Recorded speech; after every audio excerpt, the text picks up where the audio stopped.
Underdog Daily with the Badge Bros. I'm back to join up with Nez here after our separate weekends away there. Excited to get back to the platform, just do some drafting and stuff. It's kind of weird. Smell the Roses weekend, a lot of no service over the course of the weekend. I did wake up early Sunday morning, jet over to a coffee shop to jam my Da Bombs and a couple Dawg Bowls, not going to lie. But it was a old school throwback, smell the roses weekend. So good to get back in here and get back into the thick of things with NBA Cup, man. This is no longer the in-season tournament. We got NBA Cup today. Nez, my man, saw you did a little show yesterday. How you doing, bro? Good. Yesterday was a nutty sweat for NBA. I didn't have anything too close, just for like a little bit. Saw some big numbers for like 5 minutes, and then they went away. All the games tipped off at once, and Yeah, so cool.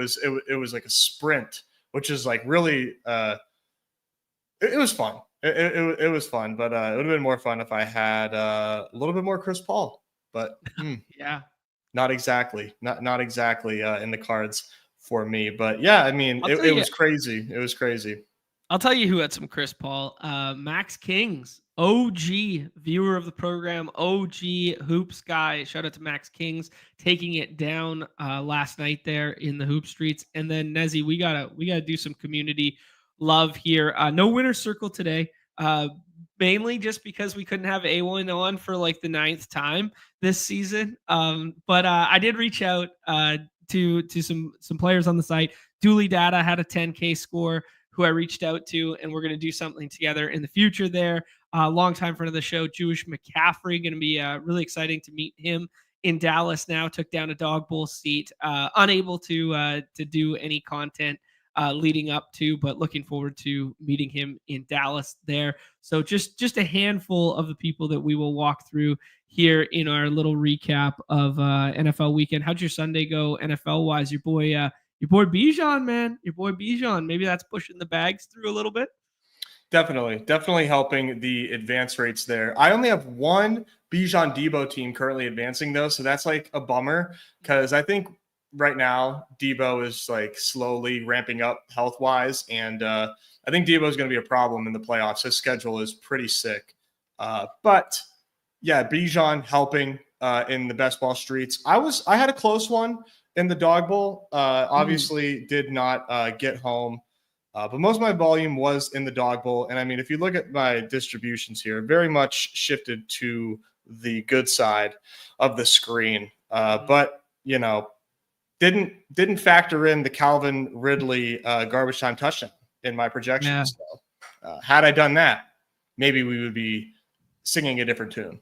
Well, very low scoring slate, like just in a vacuum, like across the whole board. Like some of my teams, even in the big BR, like 90 points and stuff like this.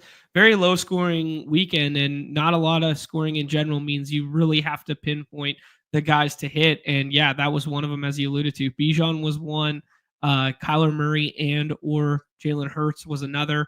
And then Calvin Ridley was just basically like the guy you needed with that second touchdown at the tail end of the second half of ball games there. Where was here? I'm looking at Dawg Bowl right here. Shout out Jewish McCaffrey here. Your boy Kareem Hunt with the floor game of all floor games, getting it done for him, Nez. 7 catches. Holy shit. Yeah, but beautifully constructed here. A Kyler double. Bijan was the guy you needed. And then Future State, who I don't know, but shout out to Future State here, getting on the Brock Purdy stuff. Ricky Pearsall with a cheeky one there.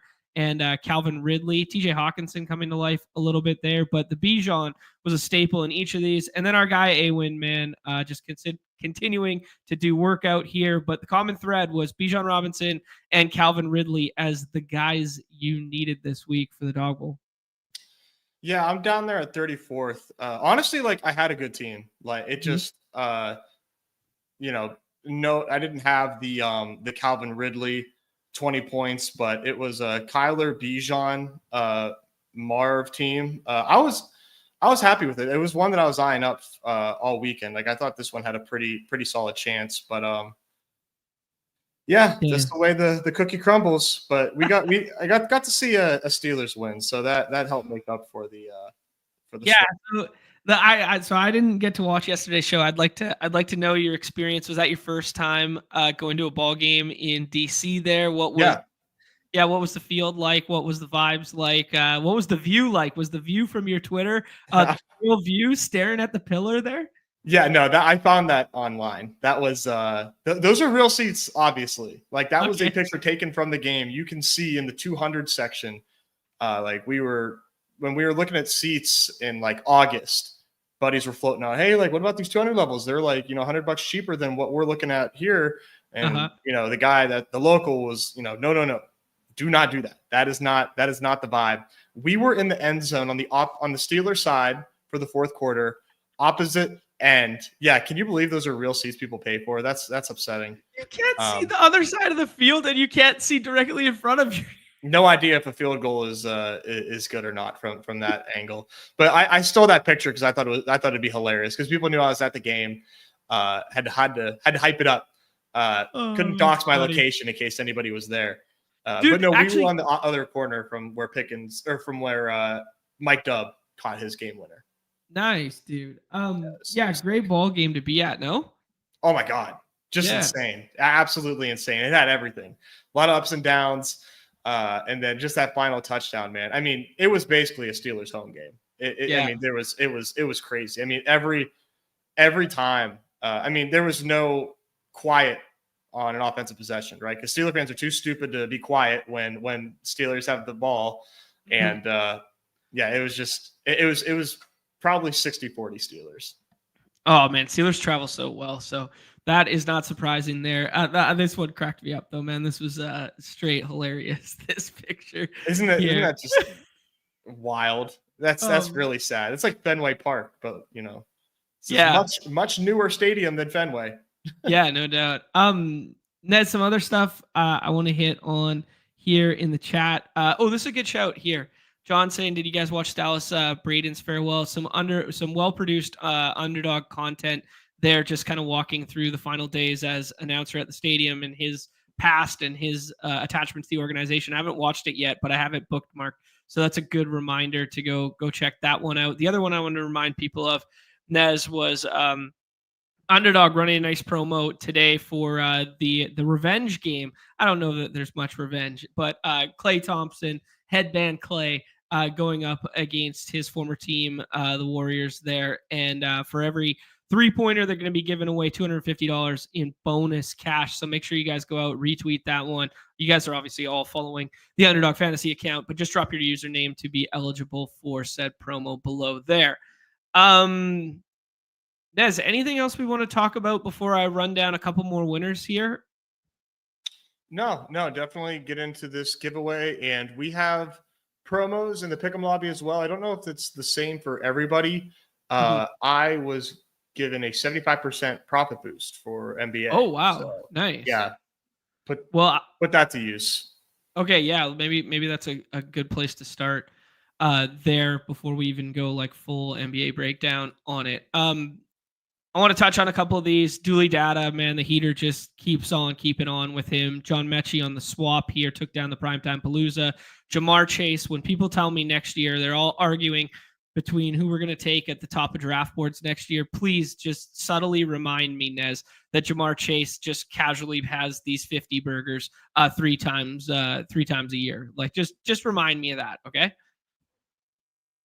I'll try. It's something that I lose sight of as well.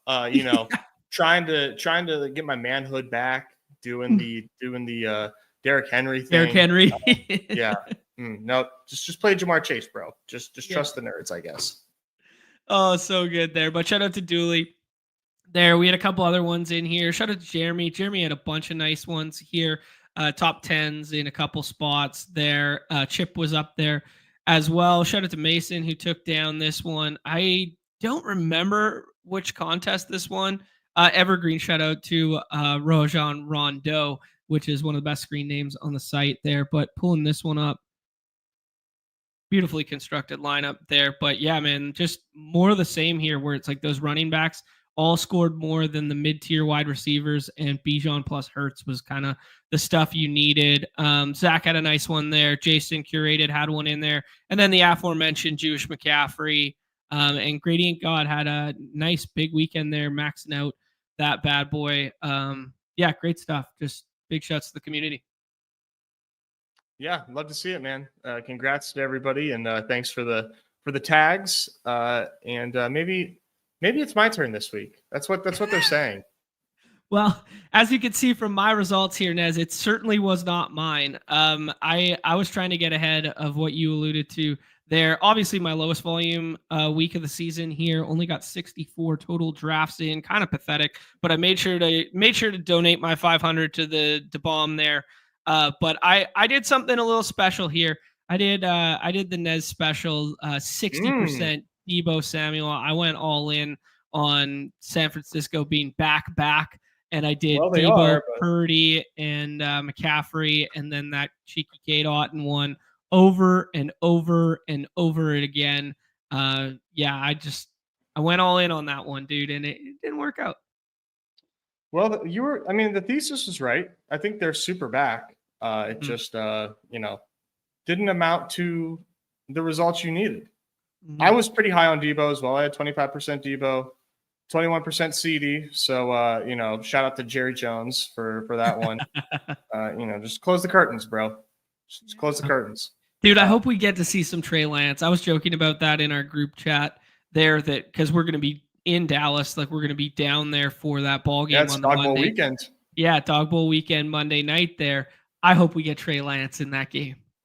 We might. We very well might. I mean, their season's over, right? Mm-hmm. Dak is out for the year. They are, they're in see what we have mode, and they know what they have in Cooper Rush, but who knows what they have in Trey Lance? They paid a pretty penny for him.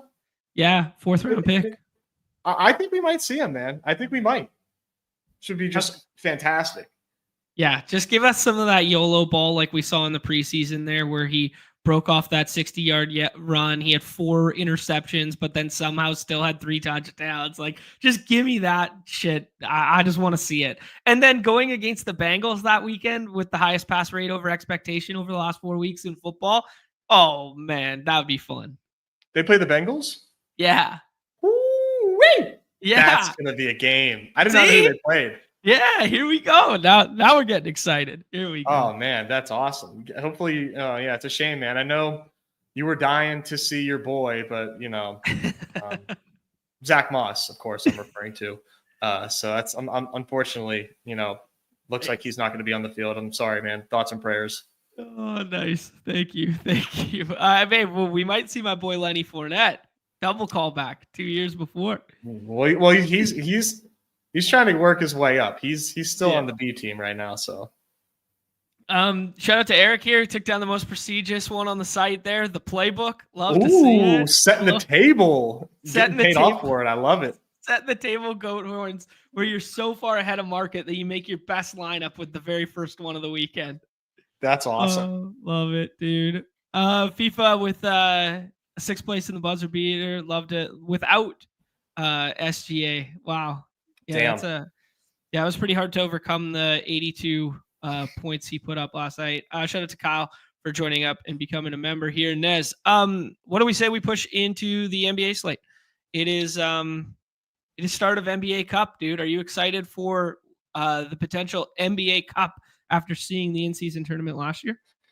I thought the in-season tournament last year was a huge success. I loved the way that the players bought into it. Like that's what matters, right? Like, are the players and the coaches going to treat it as something that they want to win? And we saw Hallie, treat it like the NBA Finals. That was a fun stretch. So I'm excited for it, man. Like I was entertained last year. I hope it can, live up to last year's entertainment value, but we'll see. Mm-hmm.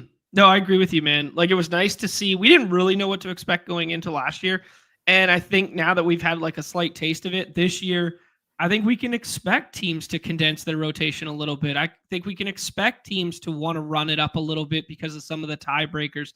I think these are kind of like the new angles in which will help us. And the reason we got to talk about it is because it directly applies to how we're going to project guys for today. And I think if you're going about your process the same way you were the last 2 weeks, it's probably wrong. Like you probably need to amend for some tighter rotations. You probably need to amend for some tie break scenarios where teams need to score more points. Teams need to run it up a little bit more, because with the financial, prize associated with this, along with the prestige, I don't know how far you can go with NBA Cup prestige or whatever, but the fact that, people are still going to raise some manners for this sort of thing. Now, I think we got to think through a more playoff style lens for some of these teams. Yeah, I think that makes sense. I'm trying to look up. Is it still like $500,000 for everybody involved?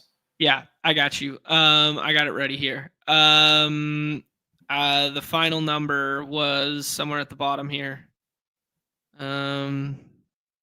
Prize bonus team. Players on the winning team will receive $500,000. Losing team will receive 200,000. Semifinals 100. Quarterfinals 50. So like we heard it from a narrative base last year, like especially from like LeBron and AD and stuff like that. When they got down to those end games, they wanted to make that money for their back end bench guys. You know what I mean? Like they want to get their teammates that money. That money may not factor into them greatly, and I think actually some of them ended up donating it to training staff and like that sort of thing. You hear that with like certain guys in like the NHL All-Star game and stuff like that, because there is a monetary prize associated with that one as well, and they'll give it back to like training staff and like stuff like that. Anyways, yeah, there is like we want to get our 9th, 10th, 11th, 12th man paid. There are definitely some narratives with that. The stuff that I find most interesting, Nez, like here are the brackets and whatnot. Like as it's ironed out in this article, like you basically, if you just run the table in your division, you get pushed through, right? But the more likely outcome here is we end up with like a couple 3-1s, or we end up with some tied teams here.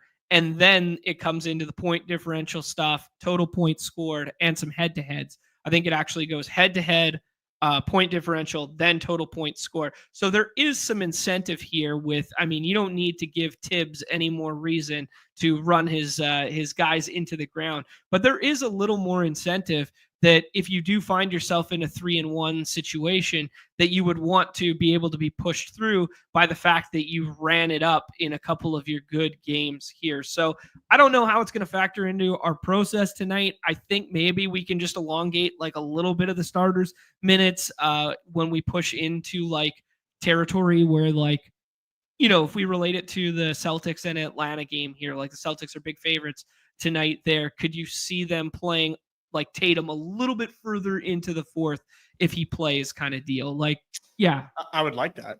I would definitely like that, because I'm pretty overweight Tatum compared to the field right now. I would guess. So that would be very fun. Okay.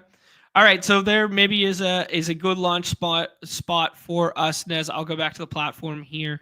I will delete some rankings and we can talk through it, kind of thing. The inevitable Q tag, or there's some interesting stories at the top. We got the honest P tag, which is, never fully safe, but it is nationally televised. It is a NBA Cup. I was almost going to say in season tournament again, NBA Cup game tonight, and there is no Dame. So I mean, like, I'm fully expecting Giannis, but just an evergreen reminder that Giannis P's tend to be a little different than Q's, and he's been dealing with 2 separate injuries. And then you got the Luka P, you got the Joel Embiid return off of the suspension, off of whatever funny business took place at the beginning of the season, off of all the weight loss after the Olympics. I don't know what to do with Embiid mentally there. And then we got a Jason Tatum Q. And as you're alluding to, you are overweight Jason Tatum. So walk me through the Jason Tatum situation for you. The Tatum one for me is pretty simple. We have pick'ems up for everybody on Boston. So to me, very strong indicator that Tatum's going to play. Okay. And Tatum in season tournament against Atlanta is playing very, very well right now. 43.5 PRA. Man, I'll take the evil I do know with Tatum over like what I don't know with Embiid right now. I know some people have Embiid over Tatum. I like Embiid. Yeah. I think the way I would like to play Embiid, I mean, I'm just like all over the board today, John. But like with Embiid, like I'd like to slide up his PRA if I'm going to play Embiid. Like I think if I want to get on Embiid, I will take some extra multipliers and pick'ems on that. Otherwise, I'm taking Tatum over Embiid in drafts, just because I don't think there's any concern about Tatum's ability to suit up. Because if there was, I don't think we would see all these Celtics on the board. Okay, interesting. As you alluded to here, Nez, like the PRA was 43.5 question mark for Tatum, 43, 42. 43.5. 43.5. And then we go to Embiid here and you see the 38.5. I haven't heard anything about like hard minutes caps and that sort of stuff. There is no maxi in this one, which makes me think they're going to be playing a little bit smaller. But this is also the first time that Paul George and Joel Embiid have played basketball together. So there's a new wrinkle, a dynamic to talk through there, just in terms of like usage and stuff, like where we just haven't seen it before on the court. Yeah, it's a very interesting decision. I think what we do with the top end of draft boards after kind of like, because Giannis is going to project out of this world without Exodia Giannis Day, John. Exodia Giannis Day. I mean, holy shit! What a goddamn matchup for Dame Lillard to miss. I mean, holy crap! This is, I mean, we say over here, number one with a bullet, man. I mean, you cannot take anybody other than Giannis 101. It's one of the biggest projection gaps I've seen, especially with another superstar. I mean, obviously these guys are all superstars, but with I've never seen Giannis project 13 points over Luka. Yeah, it's like, wild. Ever. That's crazy. Well, it's a really interesting conversation with Milwaukee is like, where does the handling go? Because this really feels like point Giannis coupled with fullback tuck Giannis that we always joke about. It's like, where's it going to come from? And then we know that the Raptors have been defensively inept all season long here, and they've been playing with a little bit of tempo. So it does feel like a much better spot in general than anything else we're seeing at the top of the board. That being said, man, Luka in this Warriors have been like top 5 in pace. They've been top 5 in 3-point attempts. Like, that one could be back and forth too, but I do fully agree with you. Giannis by a lot at the top, then Luka, then who knows what for the next 7 picks. Like, what are you doing after Luka? I'm playing ADP and taking LaMelo 3. Okay. With Orlando, it's not our favorite spot, and a lot of ways this can go wrong with LaMelo. He's like one of the most fragile, highest projecting players that we have, but I'm taking him 3. I mean, when he is on, he's a monster. So, that ceiling, you want the ceiling here, right? Because this is when you're building teams that aren't Giannis teams, you got to kind of ask yourself, how am I beating the Giannis teams, to be quite honest. At least that's how I'm thinking about it. Yeah. And how I was beating the Giannis teams was not with Melo. I was moving Melo way down. I don't like the Orlando pace down. Orlando tough defensive, especially for guards matchup there. I was putting up like, let me just get 35 minutes from Embiid instead of 30. And I was taking Embiid at 3, and then I was taking point Booker with no Durant behind there. But the Durant or the no Durant situation for Booker is very strange because you got a really little lineup without, especially if we get no Durant for sure. But if we get no Yusuf Nurk, like I don't know, man. Like, what do we got? What do we got going down there? Where it's like the biggest body on the floor is like Chris Dunn at like 6'6" or something like this. Are you gonna play with Tyus, Beal, and Booker on the court for 40 minutes? Like, that feels very, very small, but you might be able to get away with it against Utah if they play John Collins at the 5 with no Walker Kessler. Right. So very interesting dynamic there, which leads me to pushing up Booker right now. And I've been playing Booker over Tatum just because of the safety that I know he's going to play. And then I had Tatum at 6 behind Melo and Tatum like that. You'll see Booker go like as high as 3, depending on your lobbies. So you got to push Booker up if you want him. He's going ahead of Anthony Edwards in every draft, and usually ahead of Tatum and Embiid, depending on who is in your lobby. So I'm starting to, make a quick correction on Booker for my exposures, for my portfolio purposes, because I want more Booker than I currently have.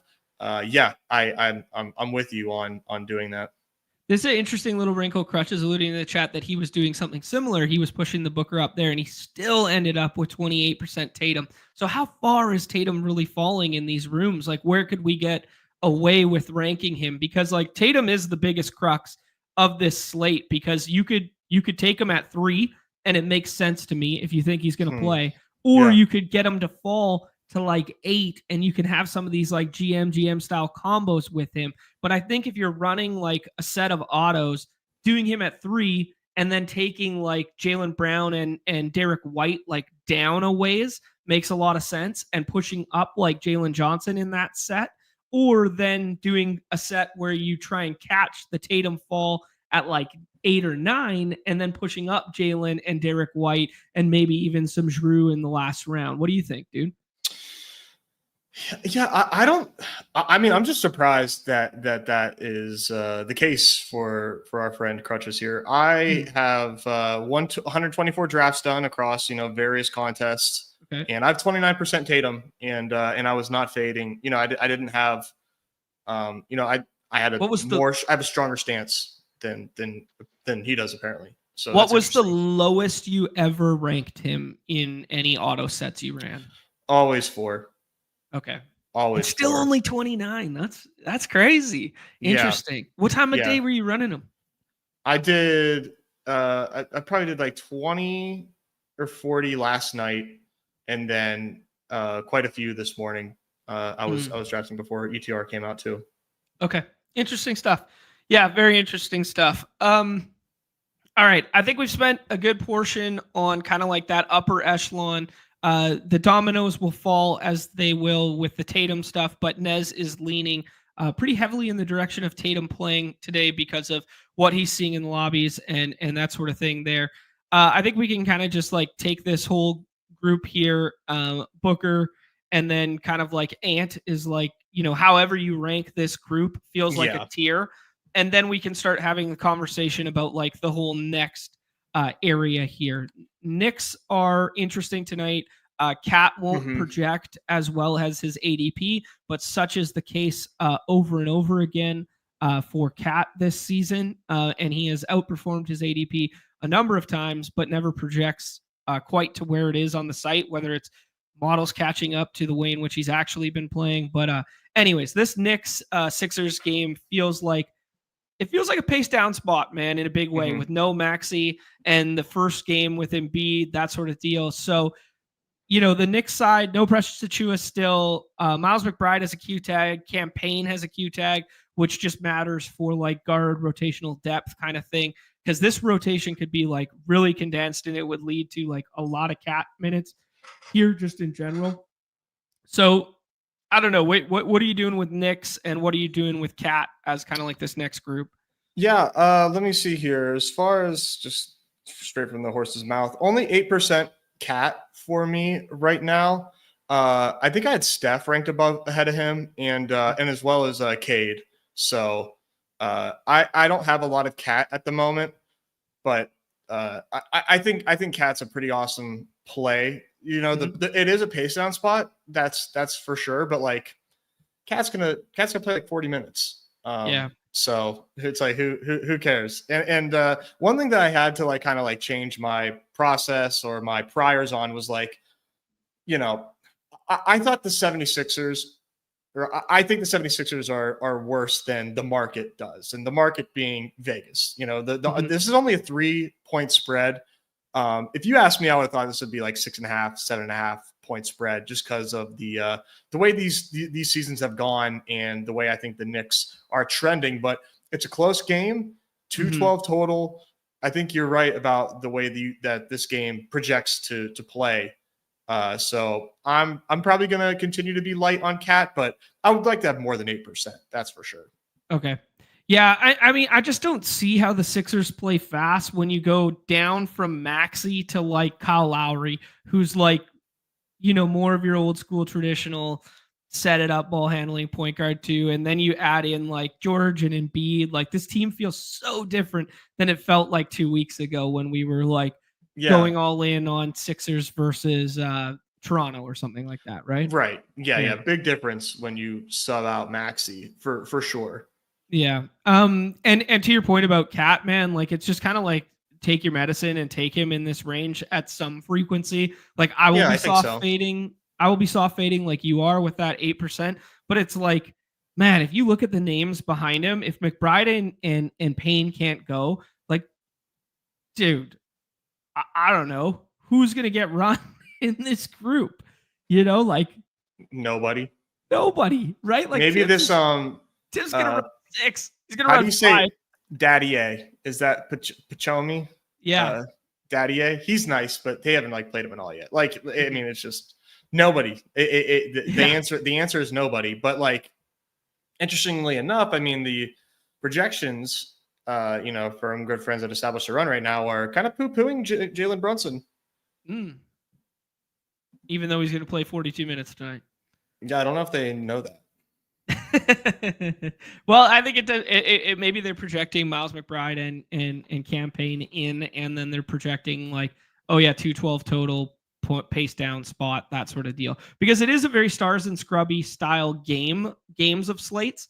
You know what I mean? Like 214s, 212s, 212s, and then some 227s, some 222s, some 234s, like this sort of thing. It is a very like, haves and have not in terms of game totals. Definitely. I like the slate right now. I feel like I'm seeing it pretty well, but once projections come out and the surprises creep up in the top 36, that always starts to make me a little queasy. But I feel like I've got a pretty decent read on things today. Okay. Well, let's start talking about some of those reads and stuff that you were having here. You said you kind of like taking Steph over the Cat stuff there. There is something anecdotal about the Clay return, the highest total game on the slate. Steph just coming off of a ceiling performance there when his minutes cap was lifted. There is something anecdotal here of like Steph goes like, oh yeah, this is a night to show out, and I'm going to decide to show out kind of deal. Yeah. These Mavs are playing the way that I thought that they would play last year, but didn't. Where I thought they would be a team to attack for us in dailies, like every game, and then the totals weren't lining up, and then they started like playing tougher defense. But we're starting to see high totals in like every Mavs game. The Warriors were looking a little clampy for a minute too, but with Steph back, the pace goes up. So that this to me is just a really fun spot, and I just think people have. I mean, Steph's a top 10 pick. So, I think the biases are gone, but I think there was early season bias of like, last year, Steph didn't really do a lot for us in fantasy. Yeah. Well, he's cooking. Yeah. he's playing some serious ball right now. So I used my profit boost and included Steph in that play with a higher points and assists on Steph. So I'm playing him that way. And I like him here too. Okay, cool. Yeah, very interesting stuff there. I tend to agree with you, man. Like I do like Steph as kind of like a tier break there, and I like him above Cat. Alluding to some of that defensive stuff with the Mavs that we saw at the tail end of last year. Well, the last couple games, and then most likely again tonight. They're dealing without PJ Washington, and they're dealing maybe without Derek Lively tonight. Which is kind of going underrepresented because people are just willingly clicking Gafford's name in the last round, like with a pretty high frequency, and I won't be touching it tonight. No, I think the way I would describe this is like, I think, and it's going to sound weird, but just bear with me. I think the 5th round is good enough that you don't need to take Gafford now in the 6th, because if that news comes out, I don't think there's enough projection for Gafford to break his way into the 5th round. And if he does, then I think you take those guys that are normally in the 5th round anyhow. So that's the way I would look at that. But if Lively's out, Gafford is a fantastic play though. Don't get me wrong. But I'm gonna wait. I'm gonna wait on that news. Okay, cool. Our guy Rinpack chiming in. Point differential matters. There you go, man. Yeah. Actually, that reminds me, I got a message, Rinpack back about tomorrow. Hopefully, going to be doing some stuff together in the future there. Nick asking, should he rank Suggs right behind Luka or right in front today? I mean, Suggs has had a couple clunkers in a row there. Oh, dude, but he's popping in a couple places right now. I'm gonna go back to where was I? Shoot. All right, this next big tier here, Nez. I think this is where the hashtag models are going to tell you to start pushing some guys up and or down. And the first one I would start with is Jalen Johnson. Jalen Johnson without Trey today, without Hunter, who's on paternity leave, I believe he's having a kid, something like that. I know Boston's not the greatest matchup in the world. I just love the thought of getting to Jalen Johnson over the field today. Yeah, what do you think? No, I like it. I have a shit ton of Jalen Johnson right now. Okay. The spread is large for sure, but Jalen Johnson is certainly a beast, and maybe this game's a little closer than we expect. I mean, he's going to have all the usage in the world. So I was really high on Jalen Johnson. I pumped the brakes a little bit, and I also in that pick'em that I think is one that I posted, or maybe it was a separate pick'em. It was a separate one. But I took a lower on Jalen Johnson. This was last night. He opened at 40.5 PRA. I liked him, but I was like, holy crap. So against the Celtics, that's heavy. I kind of middled it, right? I took a lot of Jalen Johnson in drafts, took a lower on that number just because there was just no way that was going to hold. It's down to 37.5 now. So got some value there, but I like Jalen Johnson quite a bit. However, I think I'm taking Bam over. Sure. Yeah. The models will tell you to do the same. The models will kind of tell you to do something like this and then mix and match this whole next grouping. Jaylen Brown, if we end up with no Tatum, will kind of push up into this Bam tier alongside Cat and that sort of deal, right? So getting ahead of some of that, if you think Tatum's not going to go, you can kind of push up like Jaylen Brown in here and be doing just fine on your own accord. What do you think about my scroll the F down of the day that in the 6th round here, my guy Zachary Richeche is exactly who everyone wants Jalen Johnson to be. And in a large spread game there where we expect Boston to kind of run for a bit, that he stays on the floor late in the ball game. He plays a good 35 tonight. What do you think about that call, Nez? I mean, I don't know what you're talking about as far as what we want Jalen Johnson to be. Jalen Johnson is who we want Jalen Johnson to be. He's him. True. No replacing him. But about tonight, in terms of fantasy points, out of discount, can we get that beloved, 30-40 burger from the 6'9" rookie in the last round? I mean, he's shown a ceiling. He has definitely shown a ceiling. I'm not going to tell you not to do it. I'm not going to tell you not to do it. Be different, man. Be different. Take your guy. I can, I understand the logic. So it's not like there's nothing there. Actually, I want to ask you another Atlanta question while we're kind of walking through all that sort of stuff. Is Dyson Daniels ADP, is it warranted? Do you think Dyson Daniels is going to have this 8 stocks and a continued handling role going against one of the toughest guard matchups that we know? The Dyson Daniels ADP looks like one of the worst on the board to me, but I don't know. Well, let's say let's middle it. Let's say he gets 3 stocks, right? Which I think is a lower projection on him. Looking like without the stocks, 14, 19, 25. I mean, maybe it's not, man. But he's such an outlier with the stocks that I just don't want to full fade that. It's he's shown it so many times. Yeah. Crutch is alluding to the fact that the projections including 2.5 stocks. So that's on the low end of the spectrum of what we've been seeing recently. Yeah, they got him projected, I think, for 30 fantasy points. So, add 3 more stocks to that. If you think he's going to get 6, then that's a have to have it. But yeah, I mean, it's clearly right. I mean, like at face value, it's I think it's an obvious fade, but like, Yeah. I don't know, I man. mean, He's done it and he's doing it. they might use a little Keaton Wallace for the handling role there, you know? Like Keaton Wallace could shock the world tonight and play like 28 plus 33, something like that. He's going to get minutes, but Yeah. I don't think that's at the expense of Dyson. I think they're going to be on the floor together. Okay. That makes sense. So you think it like probably at the expense of Garrison Matthews then? Most likely. Yeah, that checks out. Yeah, well said.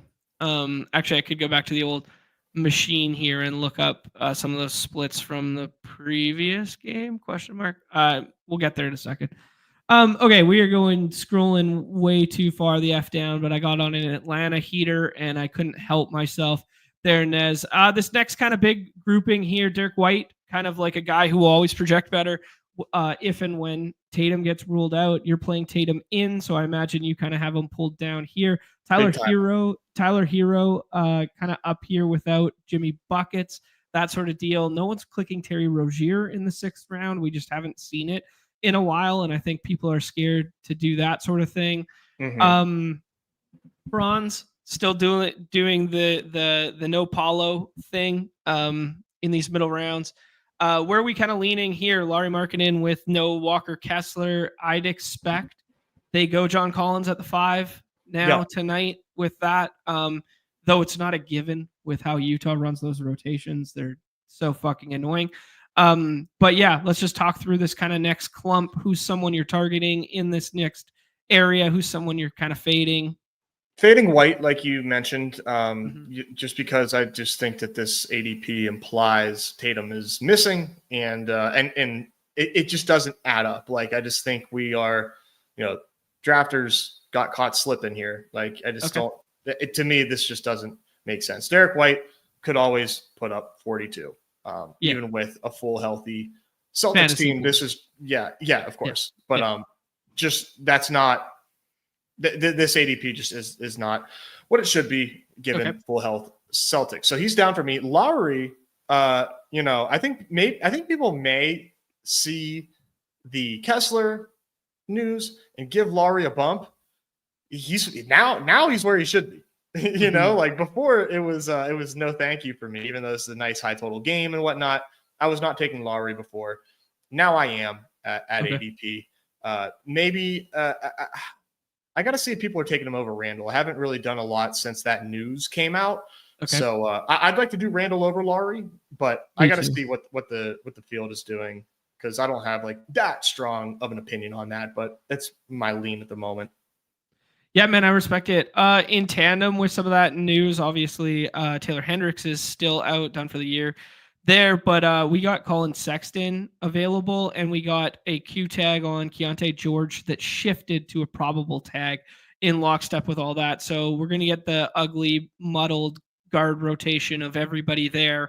And are they going to just play their best guys in Sexton and George, or are they going to do the showcase Carlson bullshit? So just saying it as to maybe there's a little less handling available for Markkinen, because when there's overlap in those guard units, he has less of a, he doesn't need a huge handling rule to get home, but he just has a little bit less. So when all 3 of those guards are active is kind of what I would just say. Yeah, that's well said. So he's fine where he is right now. I guess I'm not sure if we're above or below this tier, but Jaylen Brown, I think is a tough one for people. I'm taking him where he is, but that said, that has amounted to 16% Jaylen Brown. So I think everybody just is in agreement with that number. But I think he has a pretty high ceiling though in this Atlanta game. It could when it's a Jaylen Brown game, there's nothing you can do about it. He's taken all his shots, and you just have to accept the fact that it's his game. He just does that sometimes. So that's he's not going to go left. He's not going to go left, but he's going to take all the shots sometimes. Nope. No, sir. Nobody can stop him. No one goes right harder. He's like the reverse NASCAR. Nez, I got to ask a question here, because it goes in tandem with the chat and kind of with this tier and kind of with some of the projection stuff that I think will push up. if you project IQ out tonight, you probably get into the range and territory that you consider pushing RJ Barrett up a little bit, right? But Dame being out kind of feels bad for RJ because you want Dame on the other side of the floor defending the ball handler, right? Like attack Dame kind of thing. So I can read it both ways. So the usage splits and stuff with IQ, who has now been back for 2 games, then got a new designation at the tail end of last game, and says he's iffy on the site right now. I imagine Gallagher would have some good insight on the ETR stuff, and he is going to be leaning in the direction of projecting IQ out this evening. But even if he's in, he's only been playing like 29, 27. They've kind of like been ramping him back up. RJ with a handling role against this Bucks team on paper would feel good, no? I think RJ is good with or without IQ. Right. I think RJ is probably the most mispriced player on today's slate. Oh, okay. All right. There it is. Okay. With no Scotty Barnes there, and like in a less than 100% IQ, like in a absolutely decimated Bucks team, I get the Dame point, but I think it's a wash. I'm sitting on 40% RJ Barrett at the moment, so trying to get that stance before I do my my last few drafts there. So you clearly have him over Derek White because you're doing the Tatum is in thing. Do you have him over Bradley Beal and Tyler Hero? Not over Hero. Okay. But over Beal, yeah. Okay, so you still respect the Hero stuff with Jimmy Buckets out. You take him there. You have him over Beal because you're kind of concerned about if Nurk is in plus Tyus Jones plus Point Booker, what we're going to get from a handling role from Beal. I like Beal. I like Beal a lot. I just think the Barrett role is stronger against this Bucks team that I just don't think is good. So give me Barrett here. I'm at the field on Beal. Beal's going to play a lot of minutes. No KD. He's a strong play. I just wanted to establish that Barrett exposure before the robots came into the lobbies. I agree with you. It was one that I instantly kind of like circled in my mind to get ahead of. Do you like him more than Paul George and Jakob Poeltl? I do. Yeah. I initially didn't. And then I'm just like, the matchup for Paul George is not nearly as strong. We haven't seen Paul George with Embiid. And I thought Paul George would have a little OG treatment on the other side of the court too. Yep. I mean, that's totally reasonable. And like the projections on Paul George, just in the pick'ems, were just not very strong. And I thought that they would be stronger given that he just played 30 minutes. So I was like, okay, I'm going to, humble myself on this one and put Paul George a little bit lower. And that said, I think I still have I still have a lot of Paul George. So he's been falling to like 28, falling to 30 at times there. And I don't think that that's right. Paul George just played I think he played 33 minutes or 34 minutes. Did he not? Yeah. I'm 33. I don't know, man. Yeah. I mean, I get that the numbers haven't been there and there's a lot of talk about him post, injury and whatnot. Like he's not the same player. I don't know, man. He's still Paul George to me, damn it. Yeah. Right. In my mind still. All right, dude. I think this is kind of what you were alluding to with some like strong clicks in the fifth, and then you can kind of go wherever you want kind of thing, because I can tell myself a story about getting over the field on a lot of guys at this back end instead of just clicking the same guy over and over again. And that kind of like minutes ceiling tier ends for me around this like Brandon Miller, Josh Hart. You like Dyson Daniels more than I do. In this kind of area here, Suggs is going to be pushed up despite back-to-back clunkers. I don't know. Maybe Cole Anthony's coming to life here, or was it? Who was the other rotation piece I was concerned about? Not Anthony Black. Was Anthony it? Black.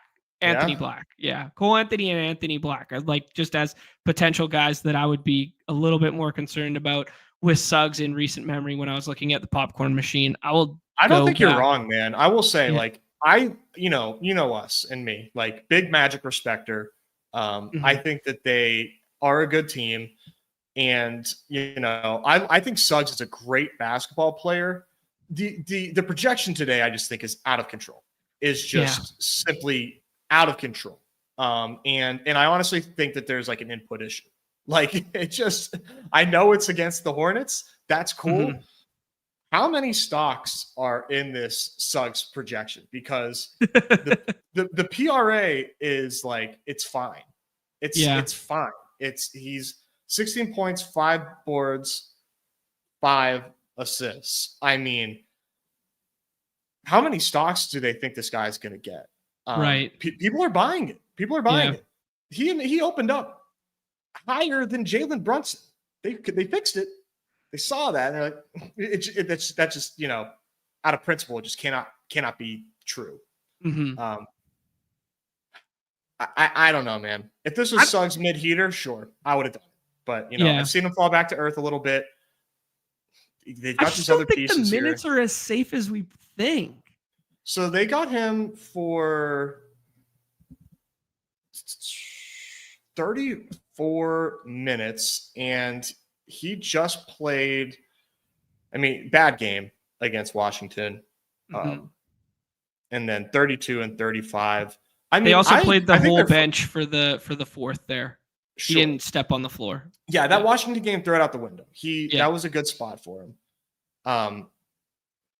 Suggs had foul trouble. Yeah. Then blowout. I don't know. Okay. I mean, to be honest, like just to be very honest, like I'm trying to find ways to like talk myself out of it rather than talk myself into it. I feel the same way, man. Yeah. I don't know. Because it's so large, like I'm gonna respect my overlords and take some Suggs earlier than I thought, but I'm not taking Suggs in the teens, dude.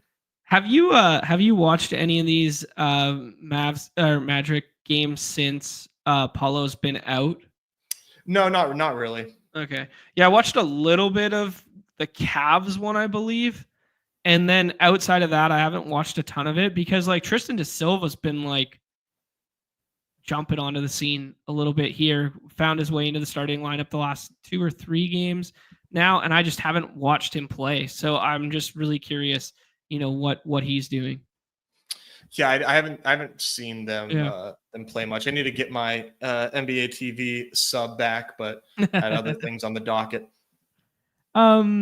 Interesting nuggets here from Crutch is saying that in Sabre they only have him projected for 1.8 stocks, so they're a bit lower on him naturally, but still 34 and a half minutes there.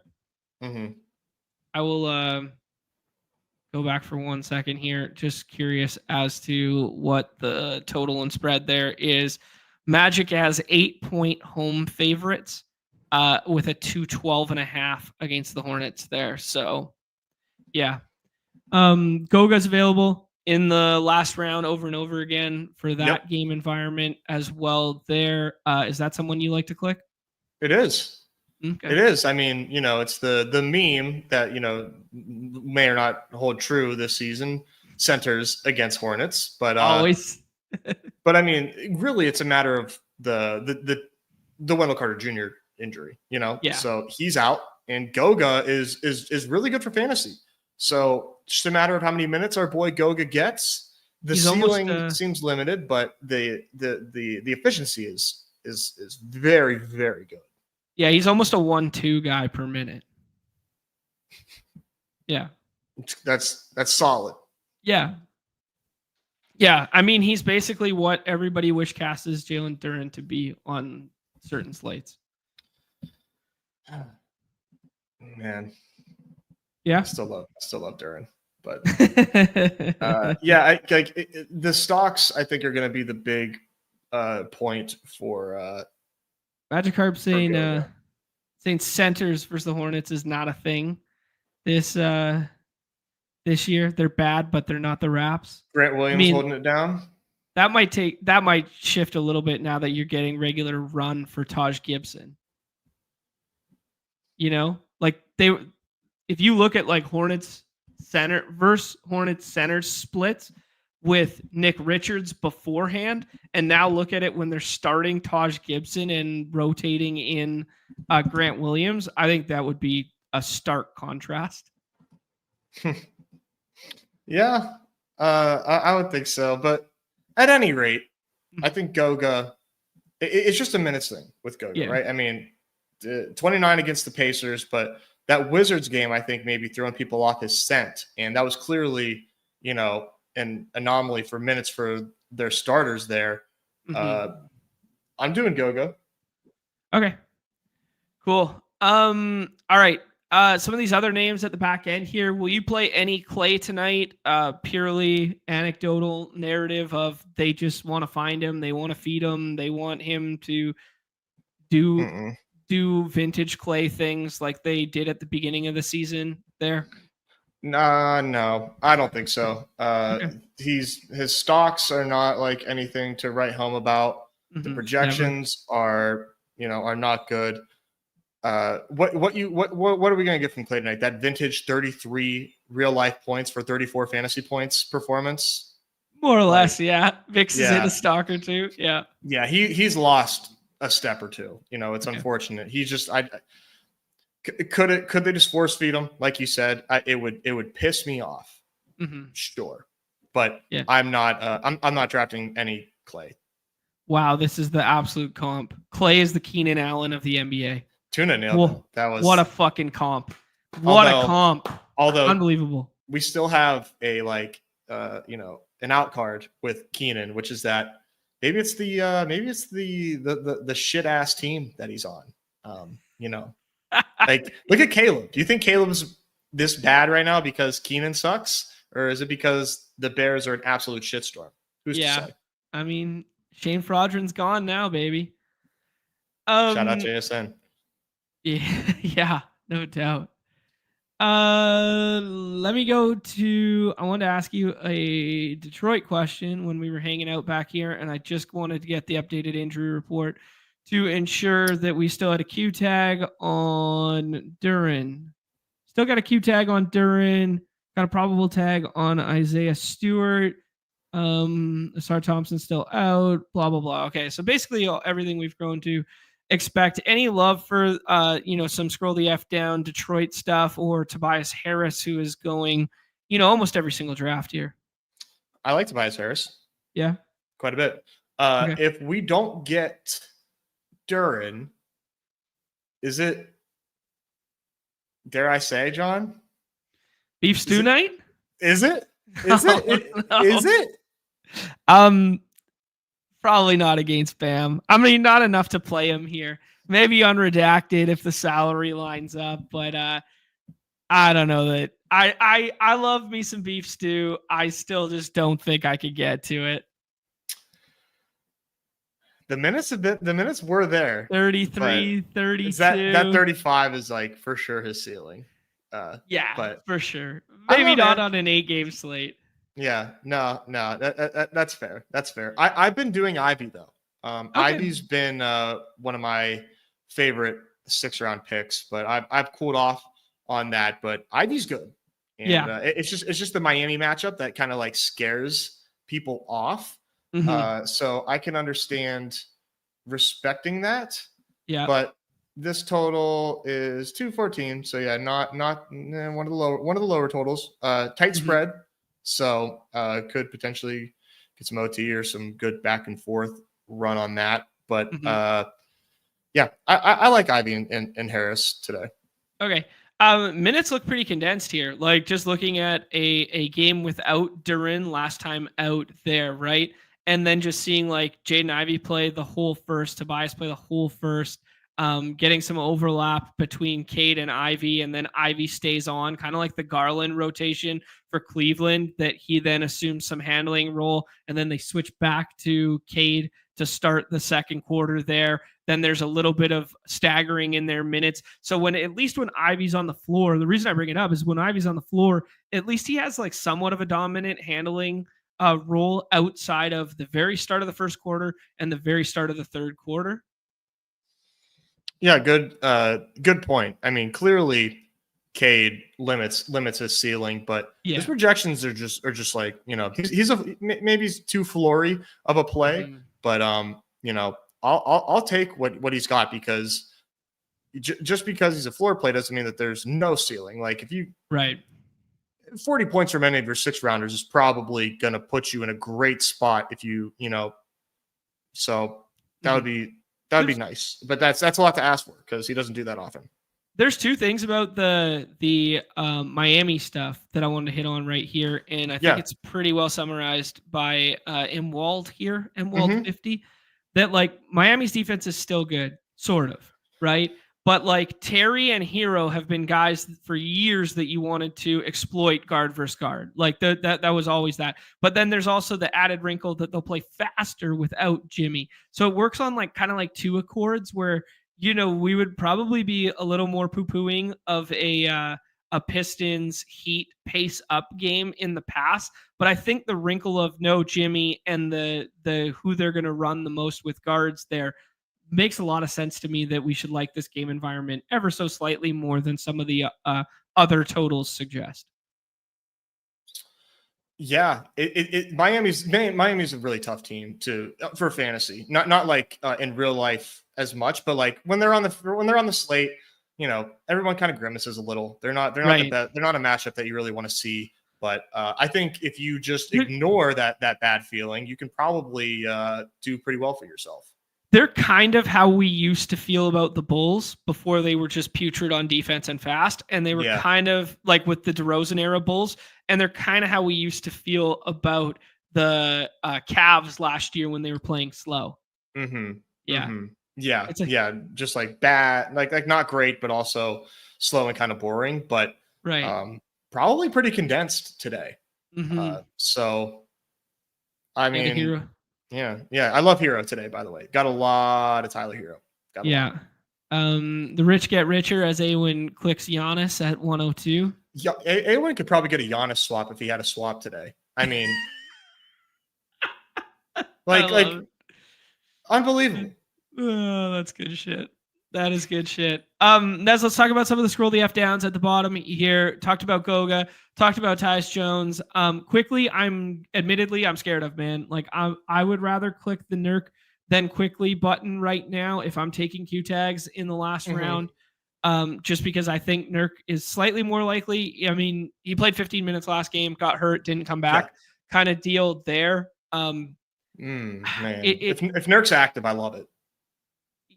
Yeah, I mean, especially with no Walker Kessler, and you go small on small 5. Actually, did you see the clip of Kevin Durant screaming at Nurk? He kicks it down low off like kind of like a scream.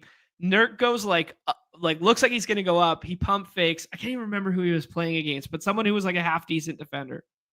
Oh, it was Gafford, and he's 1-on-1 on the low block, and the camera shot has Royce O'Neal camped out in the corner, just waving his arms, right? And Nurk looks him off once, goes up and under, like fakes it out. He has him open again, fakes it again, comes back down. Royce is still standing like that. Then he proceeds to brick a layup, get his own rebound, brick another layup, and then Gafford gets away with the board, runs all the way back down the other side of the floor. They get an easy 2, like really, really quickly, and then all of a sudden, like right when he's at the free throw line, Durant just starts chewing at him. It's like, we're a fucking team, give Royce the ball, he's fucking wide open. Like he's just screaming at him, and Nurk's just like walking the other way. Trouble in paradise. Yeah, all right, man. Well, I like Nurk. Yeah. When I started the story, I didn't realize it was Gafford, and then I got to the point that it was Gafford, and it was not a half decent defender, but not. This isn't the matchup that you're looking for. Is to just adds to the play, animosity, I think. Huh? ISO ball down low, right? Yeah. Okay, let's talk about this back end stuff here. I think Gafford is a click that, like, obviously it's the highest pace and highest total game on the slate, but I won't be doing a shit ton of. I would definitely mix it in. We talked about the aforementioned Ivy one. I think people should click Terry a little bit. I know we haven't seen it yet. I know we haven't seen the ceiling game. I know Hero's had all the handling role. I don't know. Like I still I still kind of like Terry. I've always just been kind of like a Terry and fantasy guy. There, I don't hate it. Okay. We haven't seen a ceiling from Terry yet, but we know it's possible for him to catch fire. And no Jimmy there. I think that's definitely in the range of outcomes for Terry to have a good fantasy game. People aren't going to take him that much because he's, the projections say that he can't, but he can. Just haven't seen it this season. Yeah. Who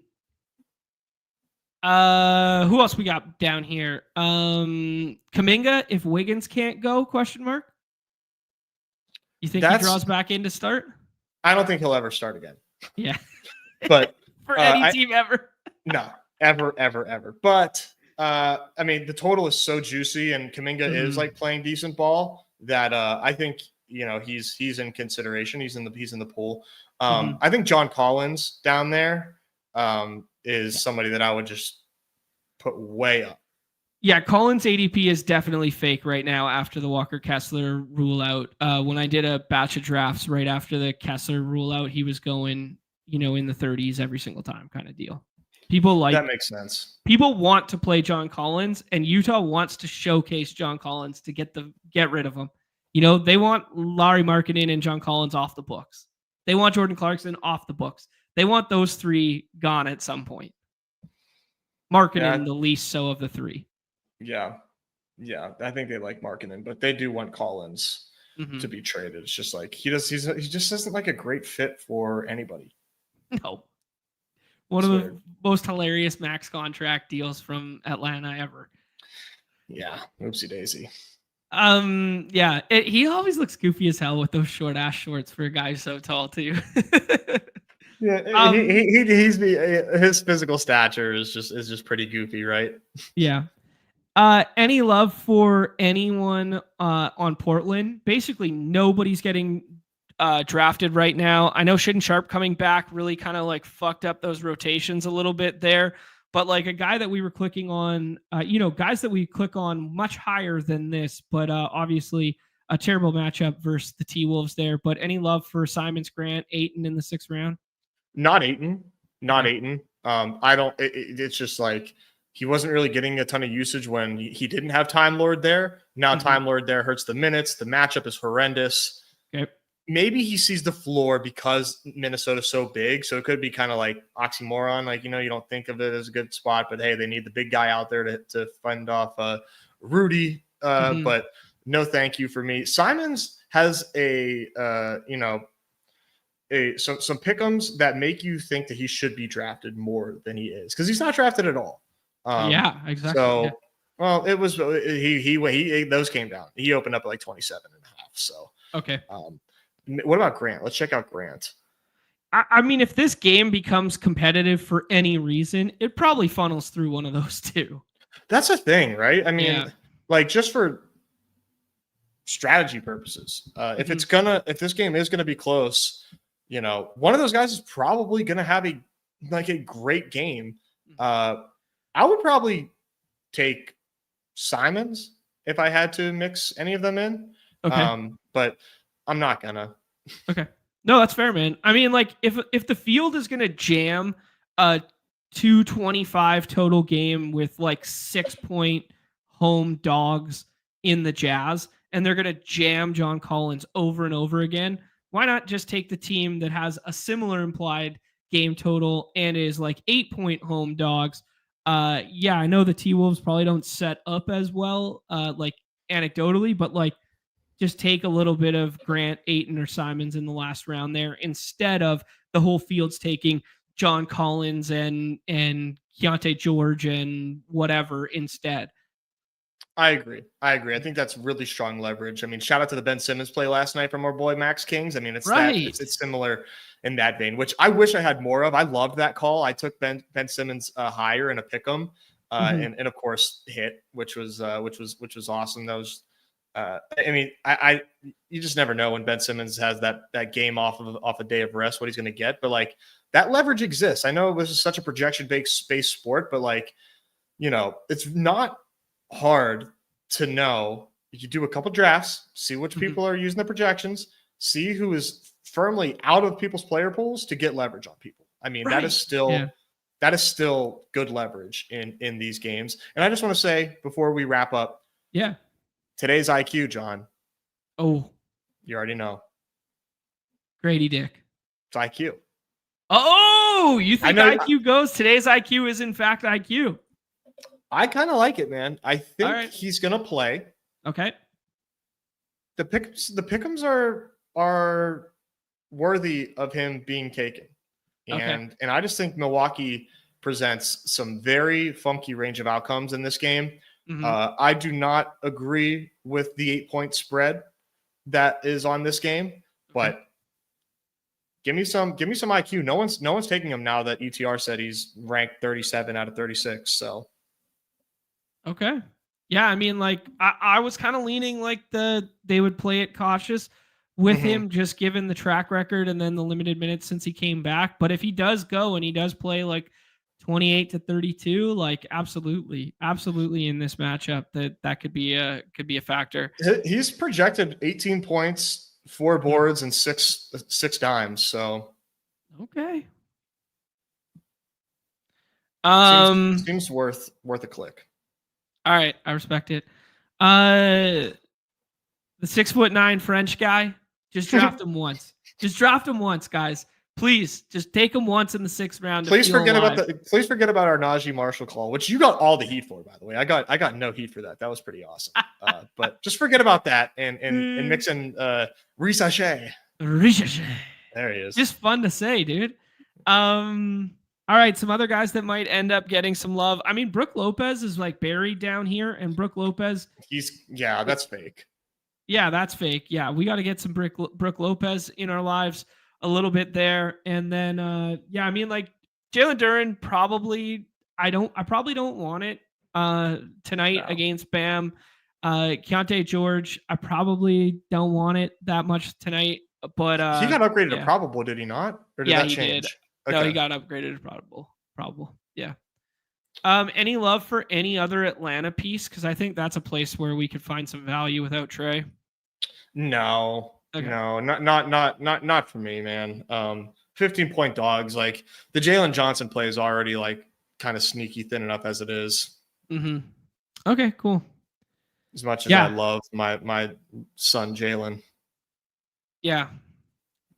Steve's right, man. Steven's saying that he's getting 15 points or he's getting 50 tonight. I mean, that's the trend. That's what we've seen. We've seen 160 game out of him, fantasy points wise. I mean, he's long and he can shoot. And they need both tonight. Yeah, he's tailor-made for our the modern day NBA, that's for sure. Yeah, very much so. He's young, man. I think he's only 19 still. Really? Yeah. Wow. Yep. I got a decent amount of him in the double. And they could be down. They could be down 40 going into the 4th, and he's the guy who's still out there. Exactly. The people are seeing my thesis. Here you go. See, there you go. Nick saying, "I did watch you draft him already once, John." Yep. I'm a man of my word, man. I'll come out here and honk the bad plays. Never. You would never do that. Oh man. Brad saying that he kind of likes the Keontae George one. Okay. Yeah. Let's see what do we got for old keynote tonight. I think he's got a wide range of outcomes against this. I know, right? Yeah. Against this Phoenix team, I like it. Okay, Nez. Here we go. We got that coveted 4th pick where you have to make the decision. Is this push up Booker night? Is this treat Embiid like he's Embiid, or is this Jason Tatum plays? Tatum or Booker? Let's do Booker. Okay. I just like I can see the push notification on my phone already. Joel Embiid limited to 25 to 30 minutes tonight. I can see it coming. Yeah. I mean, Nick Nurse did do minutes restriction at lock for Paul George first time out. Yeah, that was, you could see that one coming. This one is a little different because it was like off suspension, but like, God, man, what a strange strange offseason for Embiid and Yeah. the Sixers. So and like declaring that he won't play back-to-backs, and right. it's just like it's all been messy. Mm-hmm. Yeah. It doesn't feel comfortable to be overweight Embiid tonight, but like if you could tell me that you were overweight 35 minutes Embiid on this slate, like in a perfect world. I kind of, filibuster in here because I think we were in agreement that it was an end of a tier break for Steph Curry. I like Steph tonight. I think you're going to see people take Bam over Steph, but Okay. I like Steph. But Bam, no Jimmy is a really strong play. Yeah, I like that. Oh, yeah, Cole, man. I'm a man of my word, dude. Of course I took Najee Marshall a few nights ago. I did Of course too. I did. I did too. Stone cold chalk on redacted, and nobody's drafting him in the 6th. Like, who cares? Just click him and hope he puts up 45 one time. Just one time, baby. One time. Wasn't this time, but no. Like, these things are thin, guys. Like, these are thin. It's the whole reason why they're thin. They're thin for a reason, right? I mean, I didn't invent scrolly F down for it to be a stone cold lock. Invented. The creator. Yeah. When refund, when Pick'em's hit. That's when refund. Jaylen Brown staring us in the face here. I like his ADP, irregardless of Tatum going or not. It just feels like a good matchup there. But I think if Tatum doesn't go, Nez, you get this kind of like baked in ceiling potential of him being like projecting as player like 8 on the slate, maybe even higher than that. So I like clicking it. Yeah, I mean, if we get that unfortunate, Jason Tatum out tonight, we've seen how far Jaylen Brown pushes up when Tatum is out, and he's gonna like pretty much replace Tatum 1-for-1 in ADP.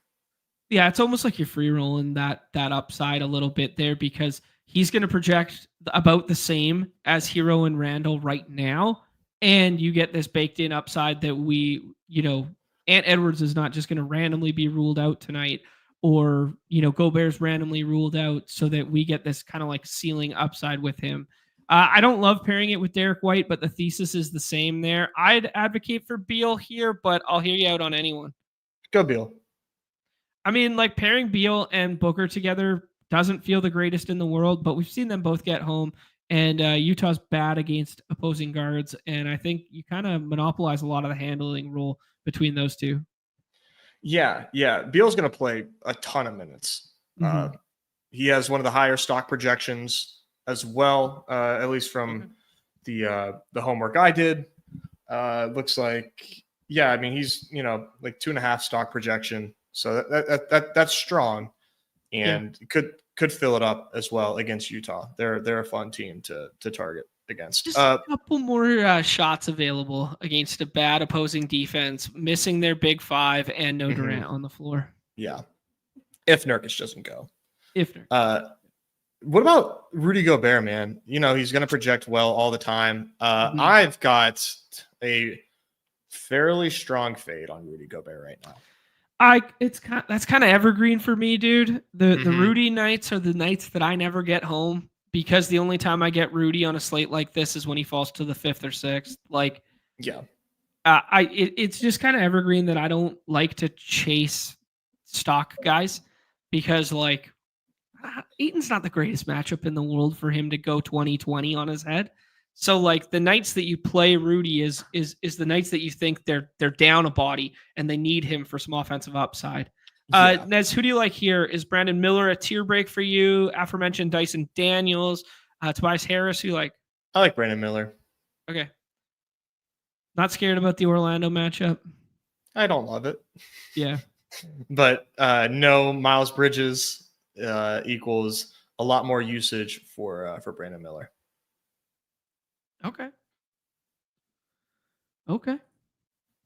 No Miles Bridges, no bad Bridges. I guess we didn't talk about the other Bridges. Any love for him in the 6th tonight with potentially a whole bunch of minutes available for Knicks guys? I like I like OG more. That's nice. We could have done John Collins. Kind of forgot about that. Yeah, that's kind of why the ADP is fake there. You could do Brook Lopez too. Let's do Brook Lopez. Let's do it. Yeah. Against Toronto, man. No Dame. Is Brook going to play 30 minutes? Like, who's a better click, Bobby Portis or Brook Lopez in the last round? I think it's close. Like, I'm gonna say Brook, but like, you're gonna get the ownership discount on Portis in a big way. Yeah. Yeah. Let's see. Sherlock saying Portis. Brook looks super washed right now. Are we getting any? They don't have interesting. Dean goes ahead and take IQ there. Names like the Ivy stuff. Shocker. Let's see here. I'm trying to look up Bobby Portis pick'ems. I didn't see any. Okay. Zakarian taking Goga in the last round there. What a king. Do we get another promo? Lava Lord. Can't tell who he took.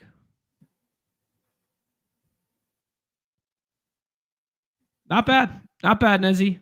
For the audio listeners, Devin Booker, Stephen Curry, Jaylen Brown, Bradley Beal, Brandon Miller, Brook Lopez. Not terrible if Brook Lopez isn't washed, but the chat's telling me he might be cooked. Might be done. I mean, probably, but it's the Raptors. And I mean, who the fuck else is going to play? It's true. Splash Mountain season on, baby. Anyone else at this back end that you would like to hit on here, Nez, before we rip another one? I like OG. I like Tyus. Mm-hmm. I think you're correct directionally with Terry Rozier. Maybe Colin Sexton, man. Yeah. I don't know. I think Sexton starts tonight over Clarkson. They don't do anything goofy. Well, right. That's the worry, right? They do something goofy. But the reason I say Sexton is like they got healthier and then like Sexton's usage got better. Just like strange. So I'm like keeping a close eye on Colin Sexton because 2023 Colin Sexton was really nice for fantasy for us. We haven't quite seen that yet this season, but this Phoenix spot feels good. I like it, man. Colin Sexton, evergreen. Put him on the list of one of the guys who I saw at Summer League that I thought moved the best. Oh yeah, he was we love him. Yeah, like him. Yeah, man, he was nice. He had the hair too when he was with the Cavs there. Great stuff. I think he still does. Yeah. Oh yeah. But like first time seeing him, it was like, oh yeah, those are the Sexland days. Yeah.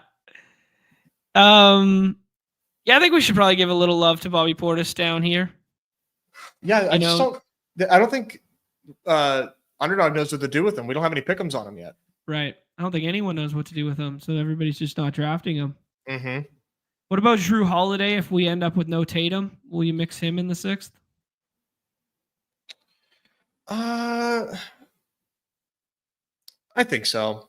Okay. Like, I don't think other people will, but I think it makes some sense, right? Drew Holiday is a good player. He's just a much different role, obviously, right now, or since he's been on the Celtics. But I think he's fine.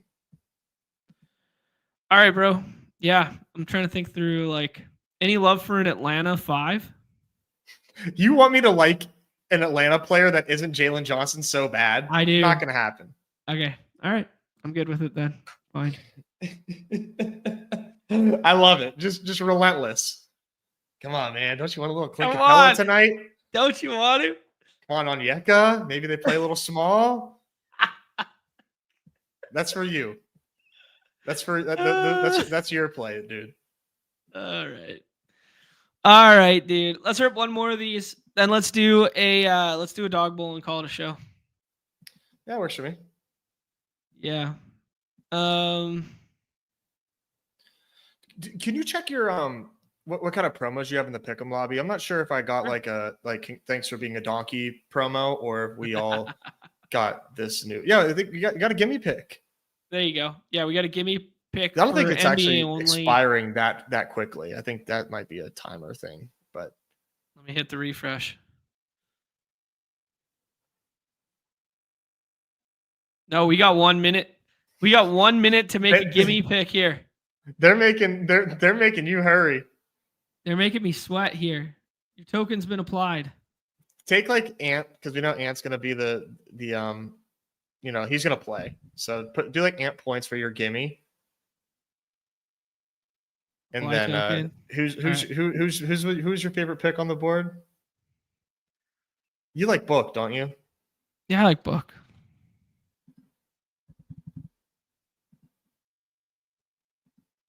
What's the way to play Book? Points in this, yeah. Okay, let's do PRA Book. We get point Booker tonight. And then we need something else to make this fun. What about you? You want to do Ricochet? You want to put some money on the Frenchman? Yeah. Put some baguettes on the Frenchman? Yeah. Ricochet higher on the PRA. There you go. Let's go. Max 50. All right. There we go. Got it in. Got it in. Nice. 1 minute out of the chat. Donkey promo with a 5K max. It's not even a promo. It's just like make a pick 'em for 5K. Yeah. Okay. We missed our first 2 picks in this draft. It's totally okay. We're gonna go. Did we to just the do the draft. same start that we? Oh no, this is a different start. But point Booker goes at 3 there. Embiid goes at 5. So we end up with a LaMelo plus Steph Curry one here. Jalen Johnson goes at 11 to Icehead. Nez, you didn't notice. I went back to the OG avatar. Dude, I noticed it just Down at the end of that draft. No, yeah, you're not. That is a down bad move for sure. Down bad. No, I like it, man. Okay. I like it. I don't think there's much of a conversation here. I think Kyrie will just like project so much better. You have a little bit of game correlation with the Steph stuff. I think Kyrie kind of in this next tier, and we're lucky to get him here. Yeah, that's a great play, dude. They or as in Luka has been really letting Kyrie just do his mother effing thing, man, and cook quite a bit, which I think makes sense, right? I think Luka, large body, he needs reps off quite a bit, and that's one way to do it is just let Kyrie work some magic. I'd go Hero. You go Hero over RJ. All right, I'm good with it. I think Hero's so. Hero's pretty fun for fantasy tonight. I'm not gonna lie.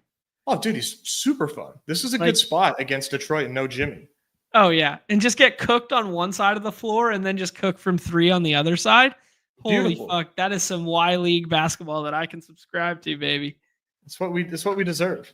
Oh yeah, 0 chance I'm hustling back on defense. Little spring league action. Oh, good shit. Gotta get a little exercise today here, Nezzy. I got that's an early heart pick. Yeah, what do you got going on?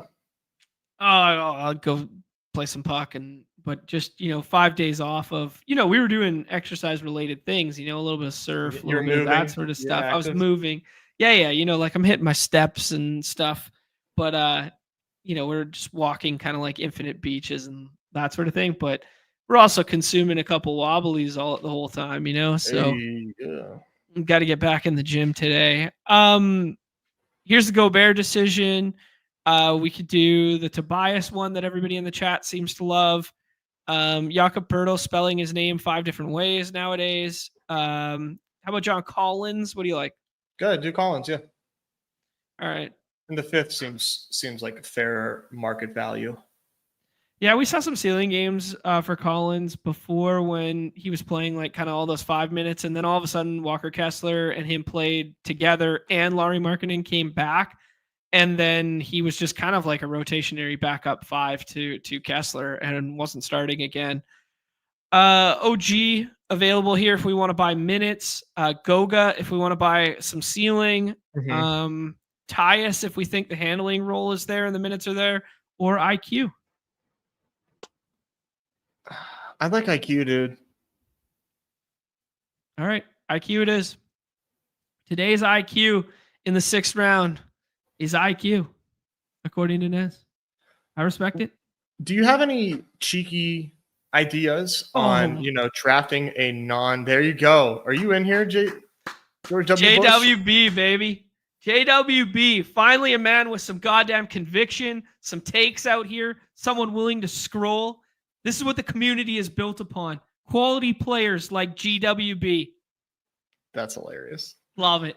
Do you have any cheeky ideas on if you don't get Giannis on your team about like drafting differently, thinking differently about roster construction if you don't get Giannis? How so? Why? Like, how do you increase your ceiling potential if you don't draft a Giannis team?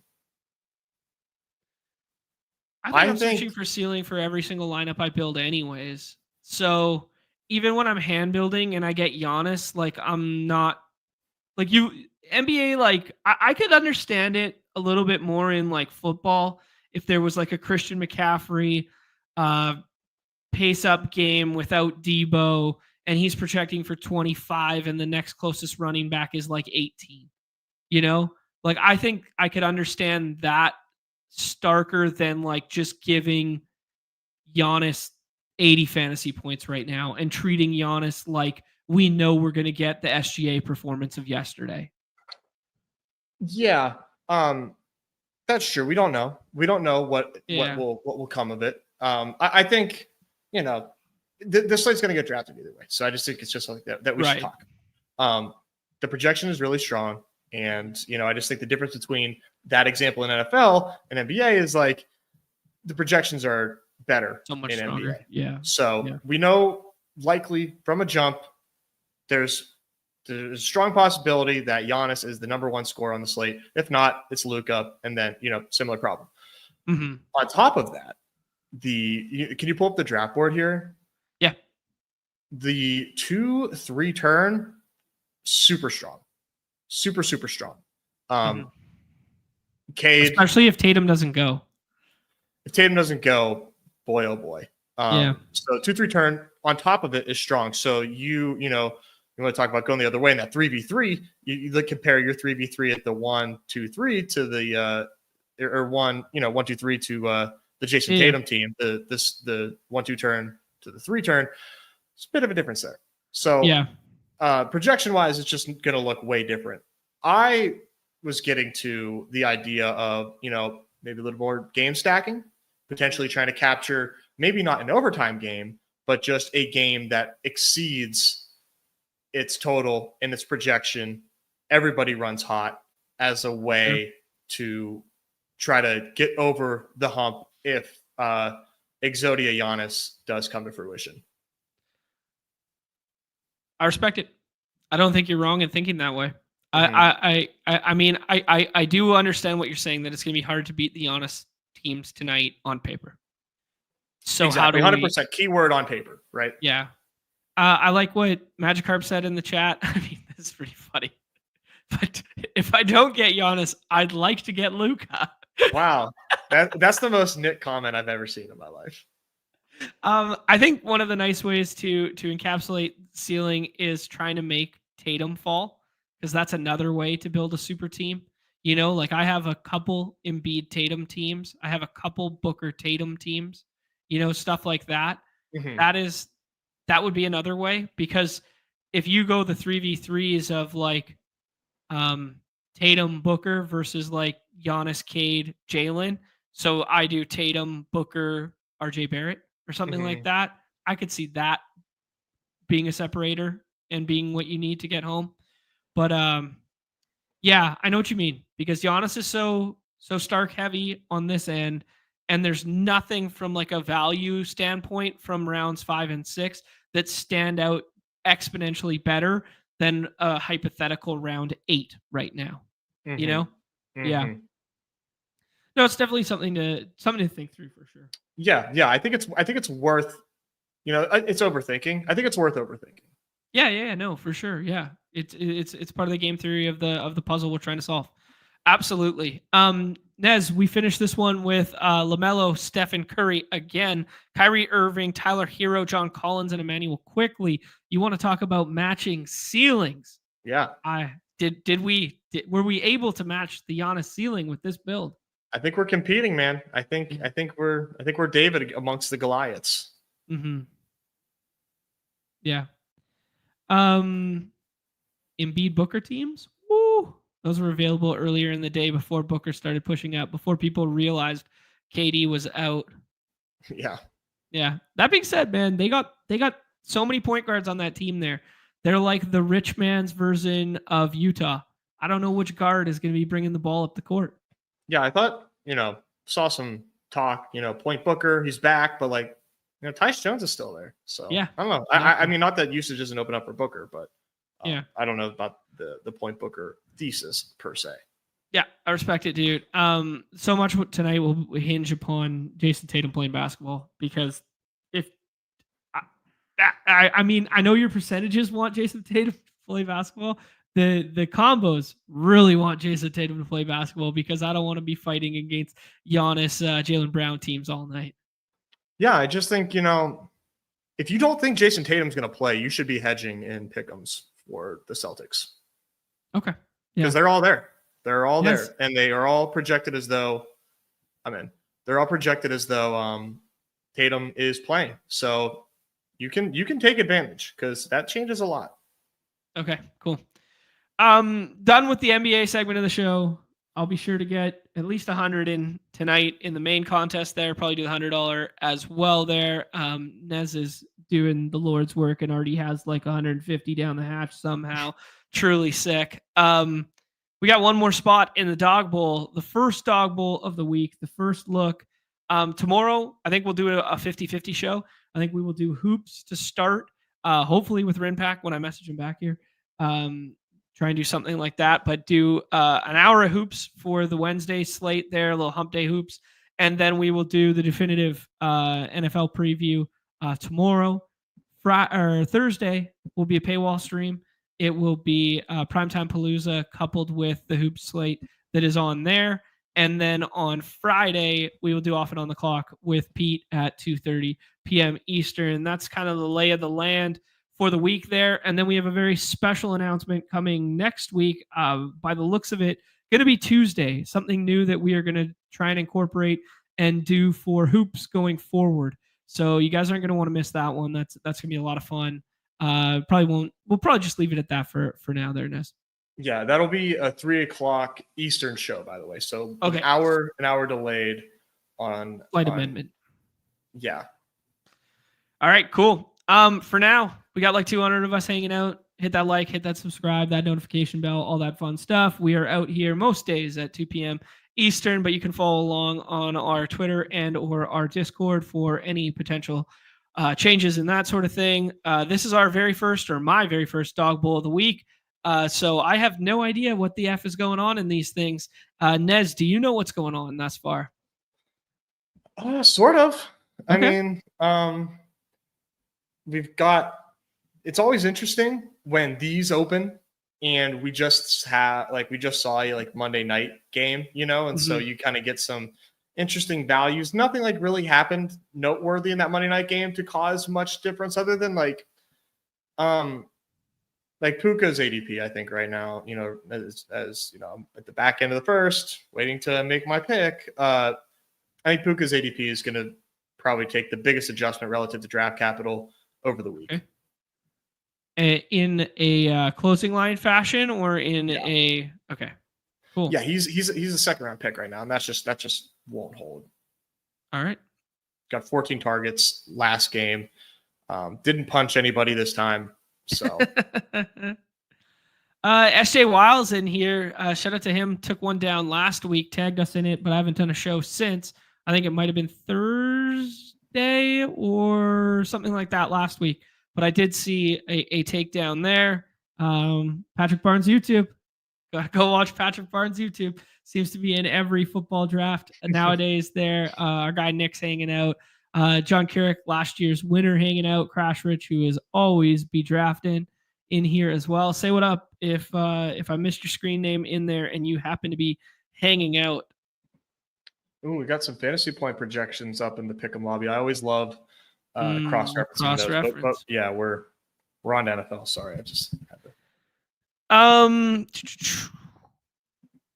Bijan quietly just putting up 20 burgers over and over and over again, but we get the Amon-Ra St. Brown matchup versus the Jags, which was supposed to be so good on paper last week. Let's just take Bijan. I put him on the cover because of his performance last week, but thank you for that. Let's just take Bijan.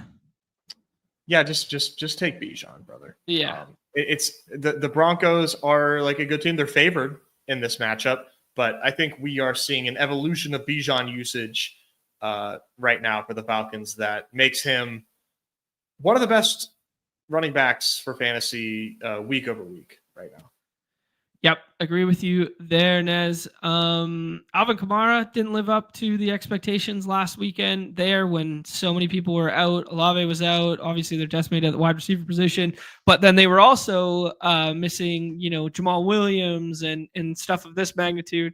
Taysom had a 90-yarder called back rip, but I think the Alvin Kamara people are kind of just poo-pooing the Saints in general here, so.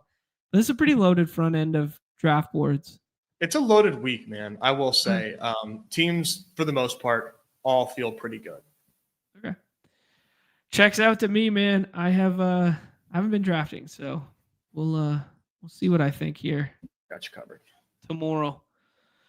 Jahmyr Gibbs going up there. Wide receiver. Oh, the Debo splits versus Seattle. That's always going to be a narrative. DK Metcalf with an ADP, expecting him back. There was talk that he'd be back. Yeah, they interesting. He's supposed to practice today or tomorrow, rather. Out of the bye. That feels like a really big deal to me. Okay. Just for pushing game environment? Mm-hmm. Yeah. Yeah, for sure. I think they're going to, they're 50-point total, 7-point dogs. We might be seeing Geno sling that shit all day. Respect it. Wild's hanging out. Said it was a second place in NBA. Congrats, man. Huge hit. Jump Free asking where he collects his 10K. He's got a LaMelo plus Tatum start. Ooh. Ooh. Check your emails, bud. Got bad news about your recent tip-off Tuesday draft. Oh, that's funny. I'm seeing Bowers weak. I don't know. That team might just quiet quit right now. What do you think about the Miami defense, man? Miami defense looking pretty solid. Yeah. I watched the last quarter of last night. Something like that. I mean, they look like a team that could play spoiler down the stretch. Like just a team that's underperformed up until now, only has 3 wins, probably outside looking in on some playoff contender stuff, but could definitely fuck around, find out rest of season. I was debating Josh Allen there. I took Breece Hall. I feel like we could see God mode Josh Allen against the Chiefs. Just like goes out there and wins a ball game by himself kind of thing? Yeah. I just think these... let me see what the I'd like to see what the spread is on this game because man, people are saying the Chiefs need to win a game decisively for once. Not me, but people are. Let's buy the dip here on the Garrett Wilson targets. Putrid game from the Jets last week. He still leads the world in targets. He's still earning, and now they get a team that we've attacked with perimeter wide receivers all season long. I like this spot. I like this game in general, right? I think a little bounce back spot. People are, not too gross out on Garrett Wilson. He's still a pretty high pick, but yeah, it's a great spot for them, is it not? Yeah, a little bit of flop lag, maybe. Hopefully, got the Bills favored. Sorry, I finally saw that. Bills are favored. Yeah. 2 point. Are they at home? They are. Okay. That's pretty impressive. Home favorites against a team that's undefeated. Yeah, I get it, man. I get it. Yeah. But I think common sense would tell you, when Mahomes is a dog, You take Mahomes to win. Okay. T-Bear saying we're getting double stacks. Cleveland double stacks out of the bye here. Jameis season. Pass rate over expectation. T-Bear, open a window in your room. I think those fumes are starting to get a little concentrated there, bud. Can you get some air in there? Air that out. There you go. Can wide receivers hit ceiling besides Chase? No, impossible. Tyreek's just going to score 10 points every fucking week somehow. Interesting that George Pickens goes ahead of Tyreek Hill here. I mean, Pickens had a couple nice games in a row. Obviously, Russ with the kind of the deep ball stuff, and then he's going against the pass funnel that is Baltimore. But if that's going to be his price tag this week, I sure as fuck ain't going to have any. Yeah, he's gonna be there all week. Yeah. I don't know what his projection is going to be because he's a hard to project player. Right. But pass funnel out the ass with Baltimore, and Pickens with Russ is clearly just a much different player, a much better fantasy player. I'm Tough staring at here, right? Man, people are really giving up on Zay Flowers after one bad game just because the whole rest of the offense went off. They scared about the All right. I mean, JPJ, man. Yeah, JP. I mean, we've talked about the impact of JPJ. He's having a really nice season, probably the best corner season. Actually, that might be a little bit out of my skis, out over my skis, but definitely top like 5 and whatever. But like the thing is, like Zay is not traditional line up on one side guy, right? Like he moves all over. JPJ been shadowing and following. I don't know about his about the shadowing stuff. Yeah. I just know he has locked down dudes before, but I don't know if it's been a quote unquote shadow. Kareem Hunt seems a little dicey with I don't think Pacheco is going to play this week, but I'm going to go a different route though in that game. I'm going to go James Cook here. Okay. Yeah, I liked James Cook last week. Played a decent amount. Mm-hmm. You know what's interesting, John? Lamar Jackson. Yep. Has played how many seasons in the league? 7. 7 years? Is that so? I don't know. I'm just guessing. He's 27 years old. They're a divisional team. So he's been in the league since 2018. Or that's when he started playing football. 1, 2, 3, 4, 5, 6, 7, 8 years in the league. I mean, I say this a lot every time the divisional games come up. Do you know how many times Lamar Jackson's actually faced the Steelers in his career? They're divisional rivals, by the way, who have played in the playoffs quite a bit and play twice a year. If you don't know how scheduling works, being facetious there. Do you know how many times they've played? He has played them 8 times. 6. Oh my God. He's played the Steelers 6 times in his career. Wow. Because he's always got the nervous shits when he plays them. I mean, that's crazy. I guess they always schedule one late in the season, and then some of those times that they've had buys or not needed to play him, or then the seasons in which he's been hurt. Like Tyler Huntley played that Pro Bowl year. He probably played the Steelers twice in that year. Yeah. Yeah, interesting. Might have been a McSorley year mixed in there. Yeah, it's wild. He's like never Trace McSorley. In that incredibly small sample, a passer rating of 66.8, 4 touchdowns, 7 picks. Yeah, I mean, I don't read anything into that, but yeah, I do get the narrative. Huh. Steeler fans are though. Fans are. Oh, Steeler fans love historical matchup data. Historical matchup data. These teams were completely different. They had completely different players. No. Give me QB wins versus this team. They got him. Yeah.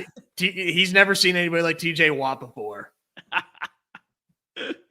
Holy shit. Took Josh Downs there. Oh, that's funny. Against the Jets. Here, Nez, a home league question for you. Love it. Kelsey, PPR, full PPR for McBride and Evans. I would fucking hammer the table for McBride Evans side of that. McBride and Evans and run. Sprint to the podium. I Yeah, I took downs there. Did you see the video? Never mind. But regardless, Never mind. Sauce Gardner, dude, is a bomb. I'm just gonna go out and say he's just. You don't think he's good? Just not the same player. Okay.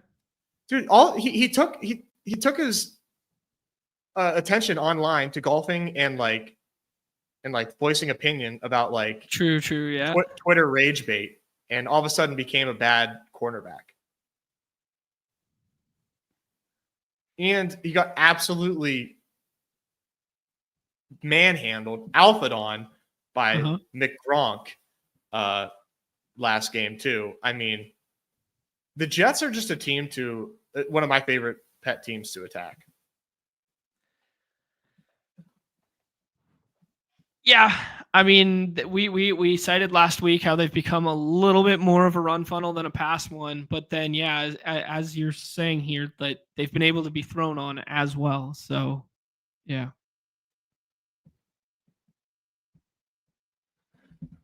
I think there's something there, man. I just don't think people are seeing it. Are you going to play the Colts this week then? I mean, I took Josh Downs. Are you going to play Flacco? Fuck no. Okay. But I'm going to play a lot of Jonathan Taylor. Jonathan Taylor, man, I'm shocked that he goes at the 1-2 turn in Dawg Bowls. Like, I'm shocked. Okay. He's got one of the best roles in football. Yeah. Going against a, use your adjective here, team in the Jets. This spread is Jets -3.5. But JT, man, is going to get all the work he can handle. He's game script proof too. I think so, right? I mean, put up 100 against the Bills. Yeah. I mean, it was kind of unfortunate that Goodson scored the receiving touchdown, but I feel like you had a hand in that somehow. Just because you loved it. That was something that you put into the universe. That caused Goodson to score that touchdown. Oh man, I liked Goodson better than like the Evan Halls and that sort of shit when we were having those early debates of handcuffs and stuff. We need to become a dynasty show so we can do dynasty waiver wire breakdowns. Tyler Goodson, if he's on your league, if he's on your waiver wire, you're not in a serious league. You're just not. There you go. Oh, here we go. Neil's hanging out. Neil's drafting from the 102 there with the A-Chan pick. What up, Neil? Captain Caveman. Captain Caveman, 7 to 5. Boonga boonga. That's great. What up, Neil? Thanks for hanging out. Mahomes still on the board, dude. Yeah, I was just going to say this is kind of like a evergreen Dawg Bowl week where it's like the quarterbacks are just perennially available. Yeah, like, where's the DeAndre Hopkins drafter? Ooh, Big Poppy with the Drake May selection there. I love it, man. I love it. I think I like the Pats this week against the Rams, man. I think it's gonna be a fun matchup. I was ill prepared for this pick. You do need a QB. Yeah. That's a good pick. I think I like Geno this week. I mean, not the easiest matchup in the world, but they're gonna have to sling it. Yeah, I played a lot of the Baker stuff last week too. Like I just thought that had like up tempo back and forth game here with good game San Francisco finally getting healthy. Yeah, it was a good football game. I watched bits and pieces. My buddy's a huge Niners fan. Went to the game with us, and he was rocking an Alex Smith Washington Redacted jersey. And then when the Steelers won at the end, you just have to understand this dude is just like a knucklehead. Rips off the fucking jersey and starts like celebrating with all the Steelers fans around us. Like when Mike Williams catches his touchdown, and he watched the Niners game like the whole time. Paid like $300 for those seats and just watched the Niners game on his phone with Sunday Ticket the whole time. I was like, that's funny. There's something else. I love it. I'm about to give away some alpha, John. This pains me. Bo Nix, eh? Big Dick Bo Nix against the Falcons. Yeah, I respect it. I mean, we saw Cortland Sutton go in the 3rd round here, so people buying into that role usage and the fact that he's been balling a little bit the last couple of weeks here. Broncos have been a good football team, like good real life football team. Mm-hmm. If we can get some more running out of Knicks in this spot, I like it. That's where the fantasy goodness came from in that short slate primetime palooza where we took a bunch of them against the Saints there, you know? Right. Yeah. Right. Like granted the Saints are, one of the best matchups going around, but like we need to get back to that level of running. Mm-hmm. Yeah. Your boy, Audric Estime too, like a guy that you were pretty high on late in those puppy drafts and stuff like that might be a little bit of a usurping in terms of role there as well. Mm-hmm. Yeah, I'm excited for those shares to start accumulating points. I mean, just when your 18th round pick isn't doing much for you, it's not the end of the world, but it does not help. So I am excited for him to start to contribute in that fashion. I'm not going to do Lucas Kroll here. I'm going to let's see here. Yeah, Lucas Kroll, another target earner. Yeah, I'm looking at Laporta. I think I'm going to do Pitts and get some correlation on that Knicks pick. Okay. I think right now, dude, best pick on the board, in my opinion, is Ramondre Stevenson. He just went in the last round in this draft. Yeah, it's just like nobody gets excited to click his name, but that does feel like a mistake. Yeah, I mean, you know me, dude. I love my like 20 touch plotters. But like I don't think the Rams are stout defensively, and the Chiefs, sorry, it's a Freudian slip. The Patriots are like a completely average team. They are not a bad team at all. There are plenty of worse teams than the Patriots right now. So the Rams look pretty vulnerable on defense. If they can have a good game, man, I think Ramondre is going to end up, putting up a nice score. The slate is just so deep that's why he goes this late. But and shout out T-Bear. T-Bear opened the windows up in his office. I think Josh Jacobs is too cheap. Yeah, going in the 3rd round there, tail end of the 3rd round. That does seem way too cheap. Yeah, the hashtag models. There's a lot there. Like, yeah, I think the New England stuff could age decently. I mean, Drake May ahead of Patrick Mahomes and stuff like that there in the 3rd round to set up that Keyshawn Booty skinny stack there. I mean, it's a choice. That's a choice. Yeah. I mean, that's a scroll and a half. I respect it. Yeah, just looking through some of the stuff on this board. I think it'll save itself right now. Fuck. I was wrong. They were doing that. It had been accidentally saving themselves. Yeah, maybe that was an accident, but that was kind of nice. That was nice for content. Yeah, they fixed the bug, so I just didn't click it. I went with the Geno skinny. Where do you get your ideas, Nez? But I went Geno, Bijan, Isaiah Pacheco. I mean, he started his 21-day window today. Whether that means he plays this week or not, who knows? Guys have been quick to come back from those. I'm thinking of who was it that went from 0 to 100 in the first week of their. I'll have it remembered for it tomorrow.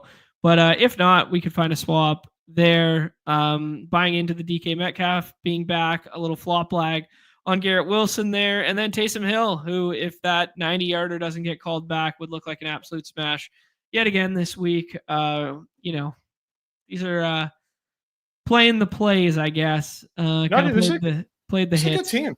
This is a good team. I mean, like, you get a Pacheco swap if he doesn't play.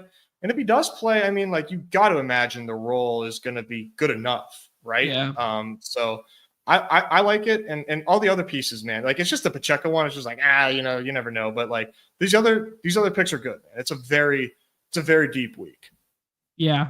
I mean, I'll just die on the hill of me thinking that Kareem Hunt sucks. So let me get the explosive. It doesn't matter if he does, though. Is the thing. Pacheco. That's the whole thing. Is like it doesn't matter. Yeah, because they're giving him the rock. and he's winning Dawg Bowl seats.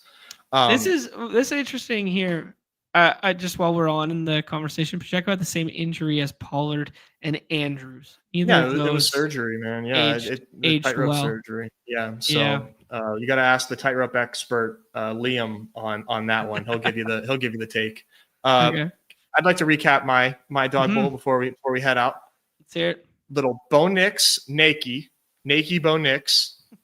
At running back, Breece Hall, James Cook. Yep. At wide receiver, Puka Nacua, Josh Downs. Tight end, Kyle Pitts. Yeah, I think I like yours more. That seems like a cromulent team. That seems like a good team. I'm just trying to sim well, man. That's really what it comes down to.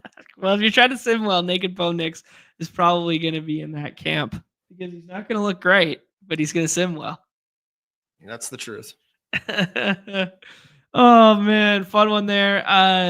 The previous Dawg Bowl champ, John, hanging out in here saying that the Lamar doubles are going to get him home. He built one out in that one. I do hate when the Steelers are on the main slate because I hate playing teams against them. And that would not end well for me if it was Lamar double week. Oh man. Yeah, I'm going to give this slate some more thought. We'll come back tomorrow with some real life takes here. Enjoy NBA Cup this evening. We got almost 200 of us still hanging out. Hit the like, hit the subscribe, that notification bell, all that fun stuff. We'll be back 2 p.m. Eastern tomorrow. We will do hoops to start, and then we will do the definitive NFL preview there. So I'm sure we'll have some more takes. I will do some more research. Find the slop it up fest of the week there. Everybody wants to know, man. Everybody wants to know. You know what's funny, dude? I saw a prominent football writer. And you know what? I don't want you to go after him, John. I know, you know people step on your toes. Don't like it. Tweeted out a slop 'em up gif in the middle of last night's game. Nice. That's perfect. I almost went off. I almost said credit Roto Run. Yeah. You know, nobody cares about this small little corner of the internet that I occupy. Oh, that's not true. That's not true. We got more members than citizens in the country. Nope. Yes, we do. Got a million. We got a million members. A billion members. A million billion members here. Man. Love it, guys. All right. Do us a favor, hit the like, subscribe, all that fun stuff. Back tomorrow. Best of luck in the hoop streets tonight. Enjoy those games. The courts were so hard to watch last year. They were god awful. Yeah. They were all that flashy colors, all that whatever. Allegedly, they've revamped the courts tonight. Ooh, so they're still going to be they're still going to be flashy and fun, but I think they're going to be a little bit less of an eyesore. So yeah, looking forward to that. Yeah, any parting words, Nez? I will see you in the lobbies, man. Sounds good. I will be in those same lobbies. On behalf of Nez and myself, I am John, and this is everybody's favorite time of the show. The end. Peace. Good luck.